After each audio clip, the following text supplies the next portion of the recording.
মই মহাপুৰুষ শ্ৰীমন্ত শংকৰদেৱে নিৰ্মাণ কৰা বৃন্দাবনী বস্ত্ৰখন অসমলৈ অনাৰ প্ৰয়াস আৰু প্ৰচেষ্টাৰ বিষয়ে আপোনালোকক অৱগত কৰিছিলোঁ। এতিয়া লণ্ডনৰ মিউজিয়াম আৰু অসম চৰকাৰৰ মাজত এখন চুক্তিত স্বাক্ষৰ হ'ব। প্ৰথমবাৰৰ বাবে সেই বৃন্দাবনী বস্ত্ৰখন 6 মাহৰ বাবে আমি অসমলৈ আনিব পাৰিম, যি আমাৰ ঐতিহ্যৰ চানেকি মহাপুৰুষ শ্ৰীমন্ত শংকৰদেৱে নিজে হাতেৰে বৈ থৈ যোৱা সেই বৃন্দাবনী বস্ত্ৰখন আমাৰ বহু প্ৰজন্মই জীৱনকালত চাব নোৱাৰিলে। মোৰ বহু দিনৰ পৰা আশা আছিলে যে বৃন্দাবনী বস্ত্ৰখন অসমলৈ এদিনৰ কাৰণে হ'লেও আনিব লাগিব। আজি সেই প্ৰচেষ্টাত লাহে লাহে আমি সফল হ'ব ধৰিছোঁ।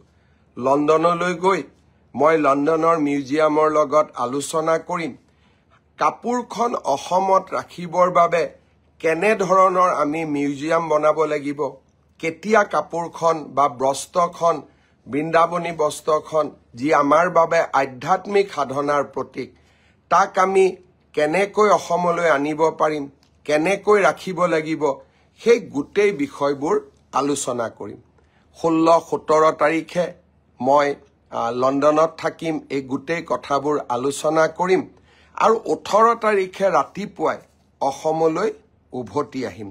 বৃন্দাবনী বস্ত্ৰও অসমৰ ঐতিহ্যৰ সফুৰাৰ এক অন্যতম অংশ।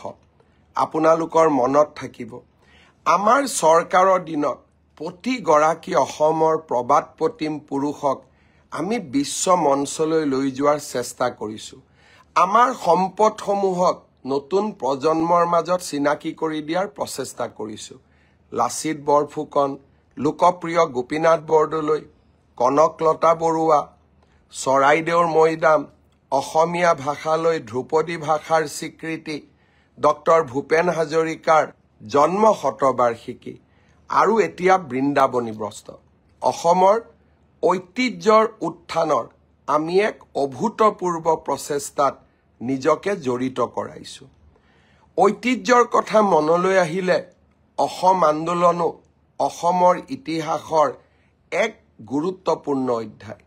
অহা 10 ডিচেম্বৰ তাৰিখে প্ৰথমবাৰৰ বাবে অসম চৰকাৰে আনুষ্ঠানিকভাৱে নিৰ্মাণ কৰা সুবিশাল শ্বহীদ স্মাৰক আমি গুৱাহাটীত উদ্বোধন কৰিম আৰু এই শ্বহীদ স্মাৰকৰ উদ্বোধনৰ দিনাখনেই 9 ডিচেম্বৰত আমি অসমবাসী ৰাইজক আহ্বান জনাম ঘৰত একোটাকৈ চাকি জ্বলাই শ্বহীদ পৰিয়ালসকলক নমন কৰা আৰু 10 তাৰিখে সমগ্ৰ ৰাজ্যতে আমি গুৱাহাটীত আমাৰ স্মাৰক উদ্বোধন কৰিম আৰু সমগ্ৰ ৰাজ্যতে শ্বহীদ প্ৰণামো তোমাক এই গীতেৰে অমৰ শ্বহীদসকললৈ আমি শ্ৰদ্ধা নিবেদন কৰিম।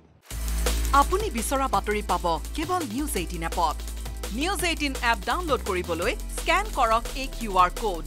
গুগল প্লে ষ্টৰতো পাব এই নিউজ 18 এপ।